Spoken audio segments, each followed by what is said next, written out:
மற்ற இயக்கங்கள் எல்லாம் ஒரு வருஷத்துக்கு ஒரு வாட்டி 2 வருஷத்துக்கு ஒரு வாட்டி மாநாடு நடத்துவாங்க.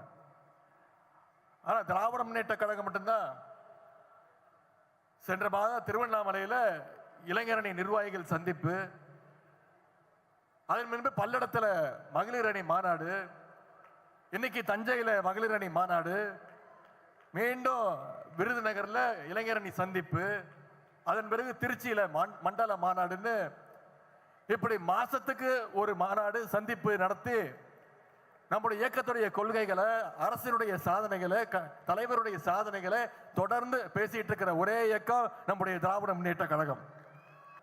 இந்தி திணிப்புக்கு எதிராக முதல்ல பெண்களை திரட்டி போராடினது யாருன்னு பார்த்தீங்கன்னா இந்த டெல்டா பகுதியை சேர்ந்த தர்மாம்பாள் அம்மையார், மூவலூர் ராமாமிர்தம் அம்மையார் அவர்கள் தான்.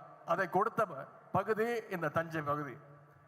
அது மட்டும் இல்ல, தென்னிந்தியாவுடைய முதல் பெண் டாக்டர் கொடுத்தது இந்த டெல்டா பகுதி தான். டாக்டர் முத்துலட்சுமி அம்மையாரை கொடுத்த டெல்டா பகுதி.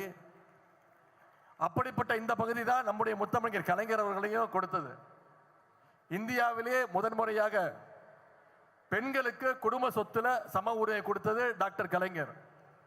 இந்தியாவிலே முதன்முறையாக காவல்துறையில பெண்களுக்கு சம வாய்ப்பை ஏற்படுத்தி கொடுத்தவர் டாக்டர் கலைஞர்.